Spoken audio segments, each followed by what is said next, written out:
We are engaging the Sahelian state for several reasons. One, there is growing insecurity and instability in the Sahel. And the coastal countries, we are suffering a lot as a result of that. Sierra Leone is intensifying its diplomatic and security outreach to Mali, Burkina Faso and Niger to foster renewed cooperation. President Julius Maada Bio's military past gives him unique credibility.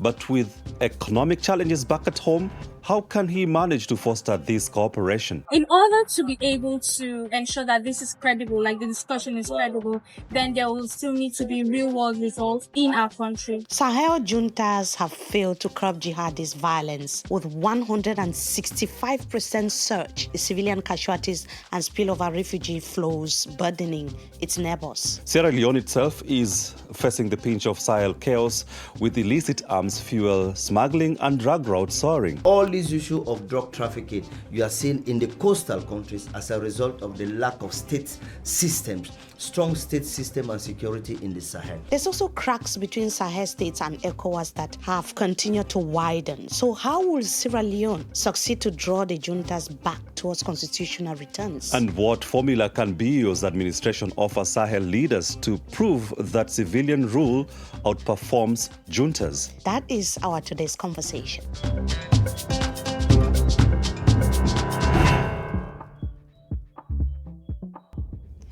Hello. Hello, and a very warm welcome. This is Under the Baobab, and my name is George Okachi. And I am Mimi Mefo Newuh. This is Under the Baobab, like George said, where we always make complex issues personal. And we do that every Friday.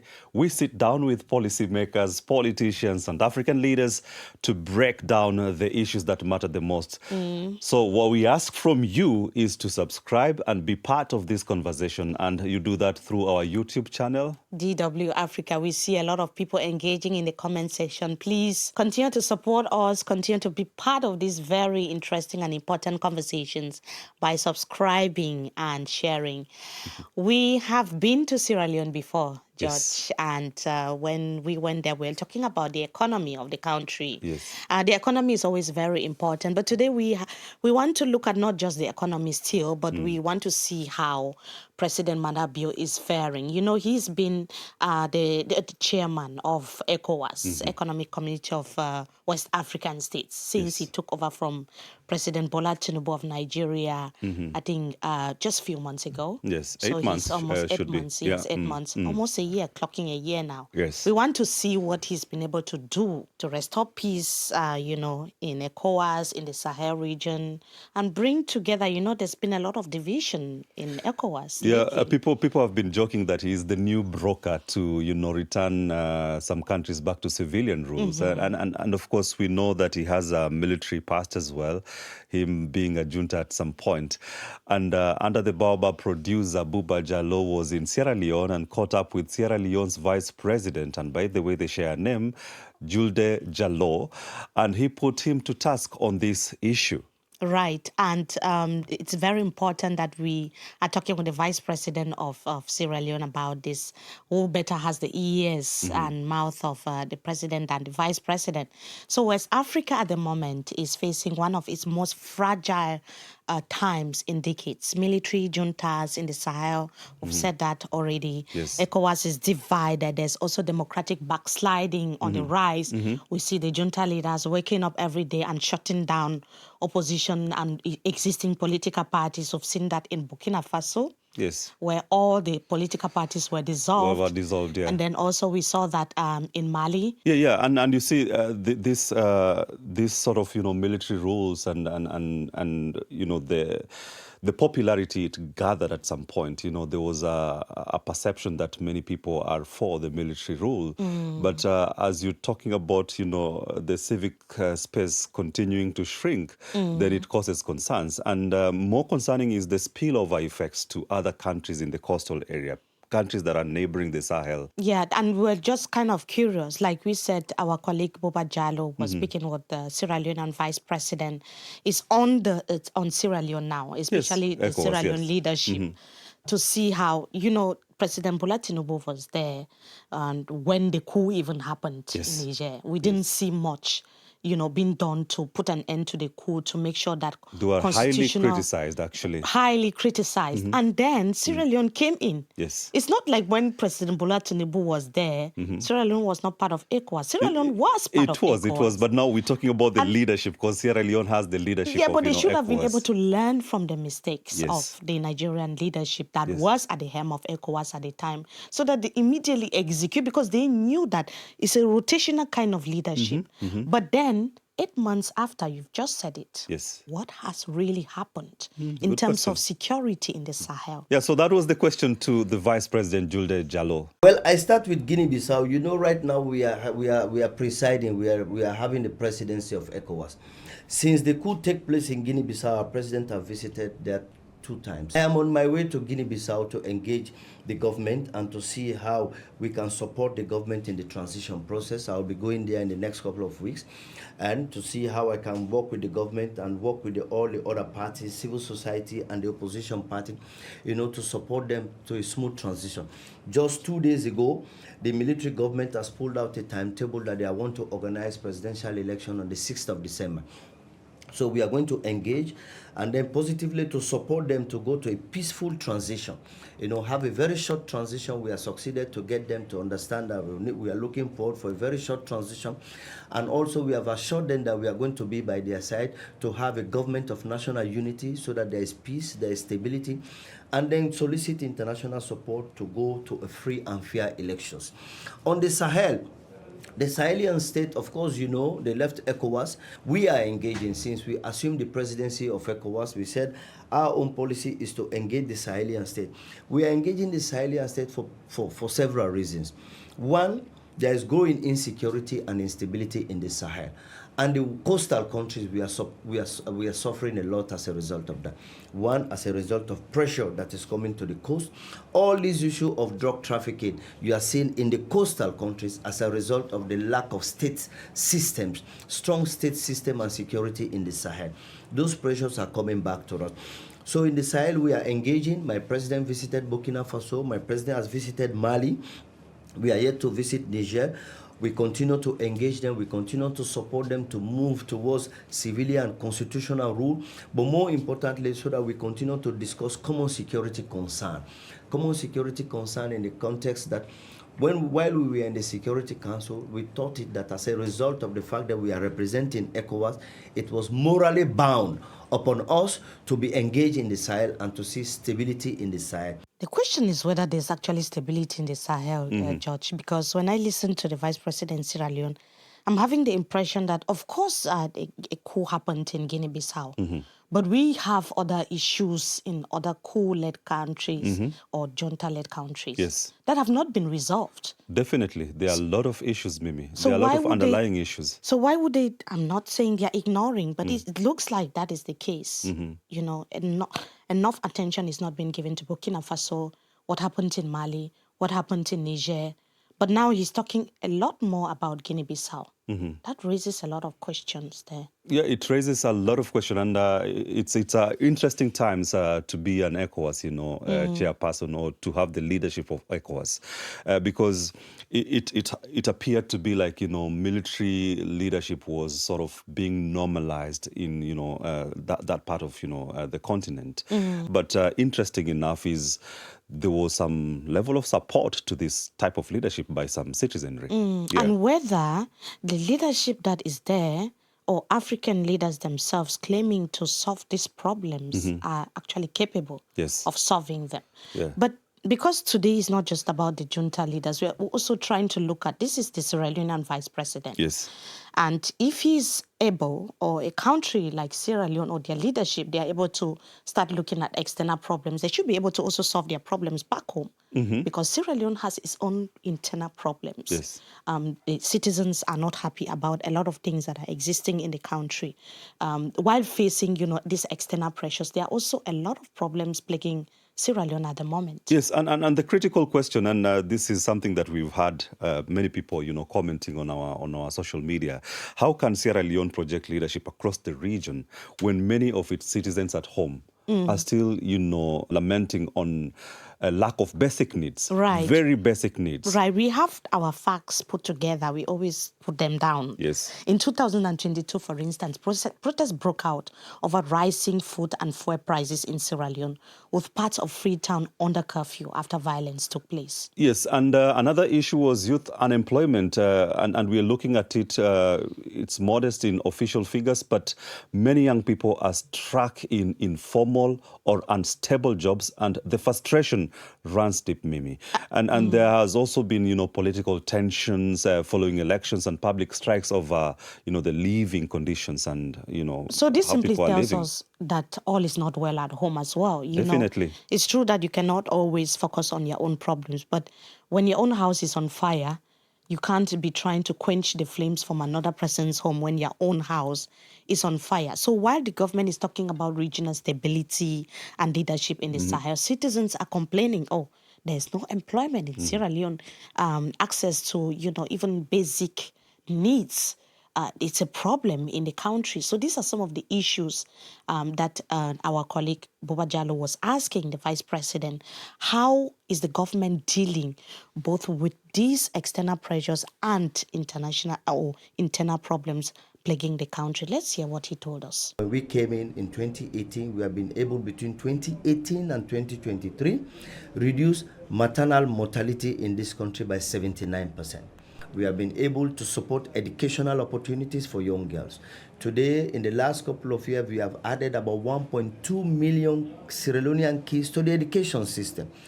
Today in Sierra Leone, we have more girls in secondary school.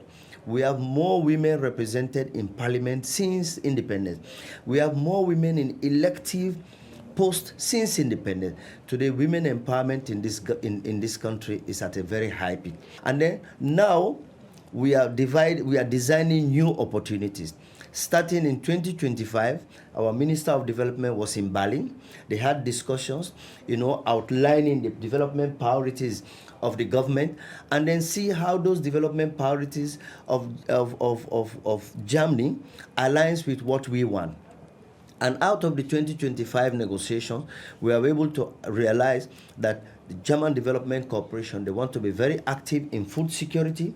They also want to be very active in women empowerment and also supporting young people for training, for skills and opportunities. So it means that is a new area, and that is something that is also very central to our development aspiration. Maternal mortality has always reduced drumming up support. drastically. Yeah, but when you look at the facts and figures are there, even Yes. by the United Nations, showing that Sierra Leone's maternal mortality rate is like one of the highest globally. Yes. So probably the country has made some strides, but it's quite not enough, and they could still do better. It's never enough, Mimi, and especially when you talk to people on the ground, the facts are there sometimes, and facts are scientifically, collected, and they consider other things other than perhaps, what people are really feeling. Because when we Right. talk to the people on the ground, the question is like things are not really going on okay.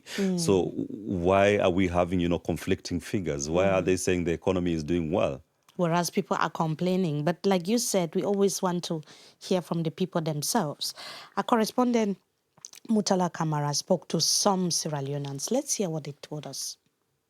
Sierra Leone has potentials of democracy in other countries, seen as the grappled civil war and its consequences on the nation, but yet we've been able to uphold constitutional law.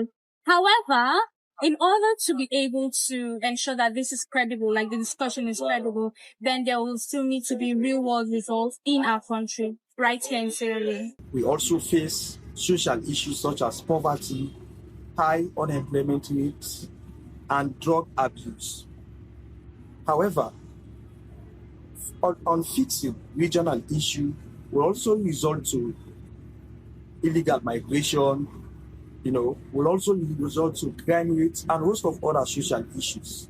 So working on them both together would propagate us to the outer world as sustainable nation. Sierra Leone is moving forward, even though things are going not as we expect it, but again, there is an improvement along the line. The living standard is not too much appreciable. We look at other factors again, of course, still affecting Sierra Leone. poverty, all of those things, they keep affecting us. But the living standard keeps improving each and every day passes by.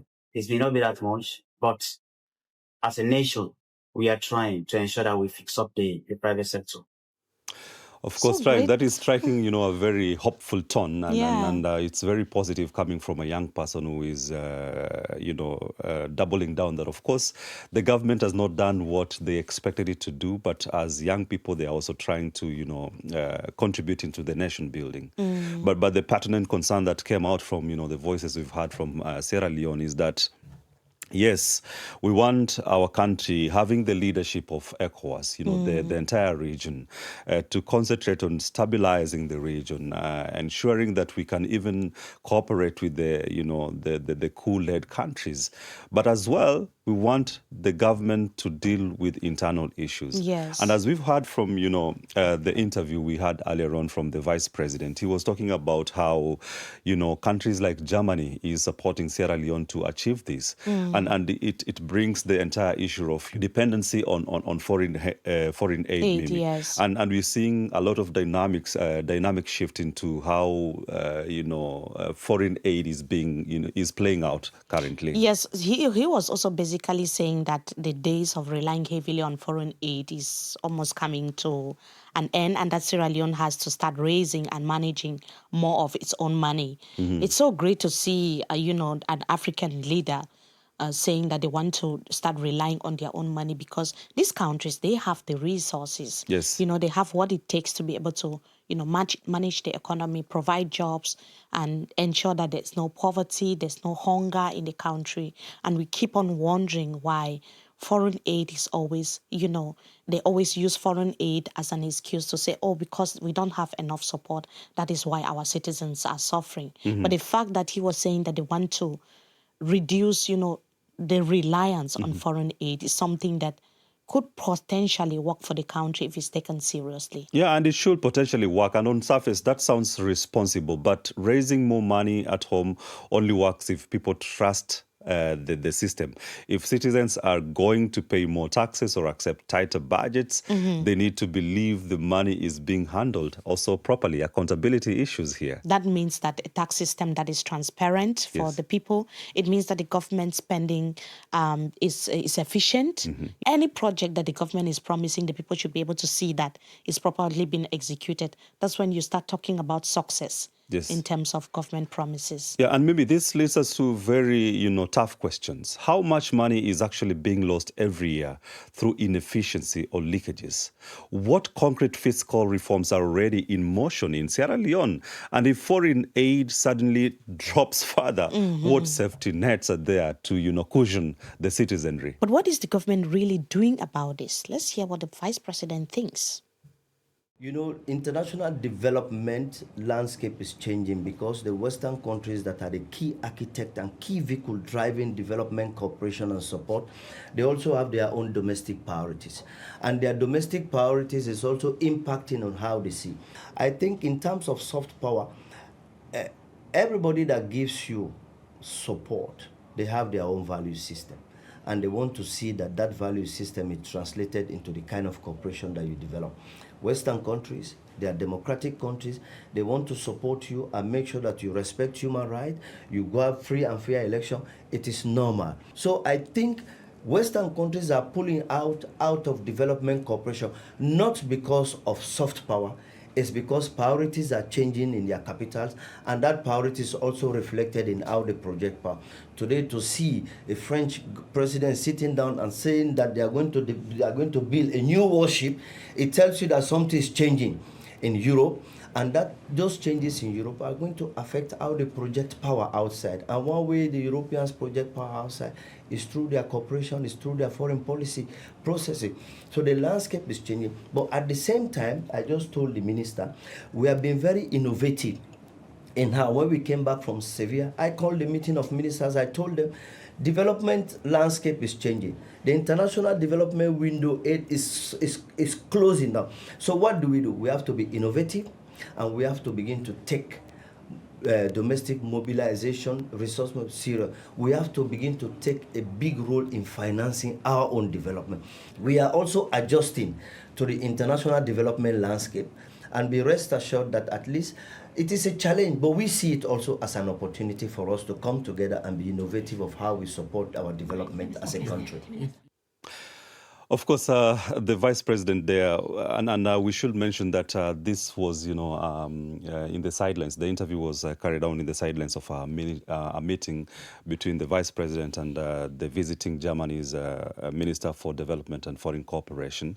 Of course, we had to interrogate how Germany is also, collaborating with Sierra Leone in terms of also helping Sierra Leone in its agenda of trying to lure the juntas back to ECOWAS as well. Right. Yes, and at this juncture, Mimi, because normally it's a tradition here that we have to lighten the mood during the show, and today I want us to do it in a special way. Yes. In terms of, Let's see how special it is. I can't wait to see that. So it's a fun fact, and it's about President Julius Maada Bio. And the first question I have for you, does Maada Bio speaks the language of these West African juntas? He yes and no. Yes, because he has been a military leader before. No, because nothing has really changed since he took over the helm of ECOWAS leadership. So yes and no. Okay, my second question. What happened when Bio was just 28 years old? That was in April 1992. Maada Bio was among the young officers in the 20s who actually overthrew President Joseph Saidu Momo, ending 25 years of rule. He ended dictatorship at that time in Sierra Leone. You're indeed a West African, are you? To have all those right. So, but he didn't become president immediately, did he? Well, no, he did not, because this was that was Valentine Strasser, his own friend and roommate. Yeah. So tell us, how did he become president? That's quite interesting, because he actually organized a coup in 1996 and removed Strasser as well. Yes. It was dubbed the Palace coup, a coup after another coup by the same person. Yes. So I understand that the two of them fought in the civil war in Liberia as well. Yes, they did. They also lived together. Maada Bio actually served as a frontline officer in both the Liberian Civil War and the Sierra Leone Civil War, giving him rare battlefield credibility. So when it comes to military leadership in the Sahel, in West Africa, he is that person to go to. He knows. Yes. Okay. But how about 1996 elections? It was nearly postponed. Tell us more about it. Yes, he initially, had plans to postpone the election because of rebel peace negotiations, but ultimately followed through and conducted the elections. That was in February 1996. That restored multi-party politics and democracy in Sierra Leone. I clap for Mimi, but of course, this makes President Bio as one of the very few military leaders in Africa history to voluntarily hand over power to an elected civilian president, who is Ahmad Tejan, if I'm pronouncing it correctly, Kaba. Ahmad Kaba, yes, after just 10 weeks as head of state. Yes. So, Mimi, it's very clear that Bio speaks the military language, having been a junta at some point, and he comes with some sort of, credibility and trust, and we some believe that he can be able to speak and lure these junta leaders. The question is, what has he been able to achieve? We're expecting that as a former military leader himself, who turned into a civilian leader as well. He should be able to some sort of set the pace, speak the same, like you talk. Speaking the same language doesn't just entail just discussing. It comes with also people seeing concrete actions. We've not seen that happen, and to me, I think that's not a success. You can't say that we've not seen it happening, Mimi. I mean, there is some efforts that have been made. Can we know what efforts has been... We've just heard from the Vice President when he spoke to our producer, Bouba Jalloh. He told us that they've been making headways in Burkina Faso, in Mali, and visiting Niger. And also they are making a lot of efforts in, Guinea-Bissau. How much do they spend, when in terms of visiting these countries to just hold discussions, talks? Yeah, but you so see, on? Mimi, you can't expect military leadership to be, transited just like, instantly. But you wouldn't expect that to happen. How long would it take? It calls for, rigorous... He has just 2 years. It calls at the for helm rigorous... of ECOWAS, he has just 2 years. And if President Madabio's mandate ends, when he has not been able to restore peace in the Sahel and also in ECOWAS, it's going to be a huge blow on his legacy. But not really. I wouldn't take it that way, because I believe ECOWAS is an institution. We just have the heads, as the figures, leading the chairmanship of that organization. I believe that whoever will be coming can carry forward, or rather ahead, with what President Bio left it from. But as Africans, we are looking for, concrete solutions.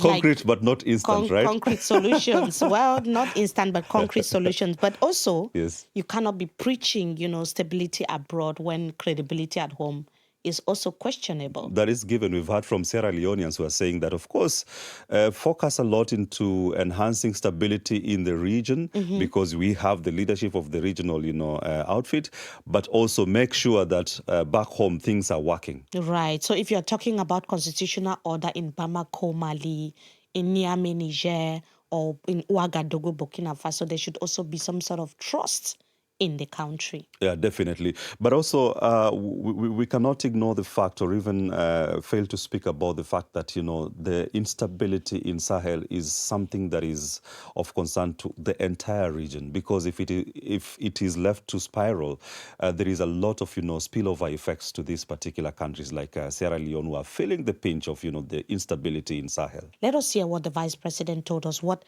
the government or his government actually is doing to some sort of strike the balance. Now that we are creating a platform to engage them. We are going to host an ECOWAS summit here in June, and we intend to invite them as part of the broader framework to engage the Sahelian state. My president is also planning in the next couple of weeks to go to Mali and to go to Niger. We'll continue the engagement. But like I said, these engagements are essentially around 3 things. One, how do we showcase, how do we ensure that the problems that are taking place in the Sahel, we give it an international platform for discussion. 2 is human security. There's growing human security in the Sahel. How can we come in an ECOWAS country to address that growing human security and also the humanitarian issue? Don't forget, today, most of those Sahelian countries, they are taking a large chunk of their budget for defense and security instead of development. So more kids are not going to school. More women and young girls do not have access to healthcare. So the humanitarian crisis is increasing. What are we doing? Not only as ECOWAS country, but that kind of engagement we want to have. And finally, is the security part of it. Because already countries like Cote d'Ivoire, they are feeling the pinch. Cote d'Ivoire, they're feeling the pinch. A lot of refugees that are coming to Cote d'Ivoire. If we don't focus international attention, that region of the world is going to become a very, very difficult area that is going to impact not only on development, but also the gains that have been made in the area of stability, in the area of development, and the area of democracy in the rest of West Africa. It is very important for us. Yeah, so just to summarize, today's topic was about ECOWAS, and Sierra Leone having the leadership of this West African regional bloc has to do in terms of fostering cooperation with the Sahel region. And a lot is changing in Africa, Would people, you said a lot about, Africans supporting the junta governments. But if Africans are not supporting the junta government, what is the best way for West Africa at the moment? And if the junta government is not the solution, how can there be regional integration, regional stability, and regional unity? These are some of the questions that we asked during this program. Yes, and if Sierra Leone wants to shape the future of the Sahel, it must first secure the confidence of its own citizens. That is something that has also cropped up in today's conversation. These are some of the very important questions that we ask under the Baobab. We ask, there's accountability. We try to ask the question that matters. And we also make complex issues very, very personal. Yes, indeed, we do that. And what we do is that we want to invite you to also be part of this conversation, because these are conversations that you yourself has been sending us to discuss about. And also, don't forget to subscribe to Under the Baobab and join us in this conversation. And where can they subscribe? On YouTube is DW Africa. On different platforms, we also have Spotify, Apple Podcast, or wherever you follow your podcast. That is where you can get us Under the Baobab. And George, it's time to say goodbye. Yes. Goodbye to you. My name is Mefo. And I'm George Okachi. Many thanks for following.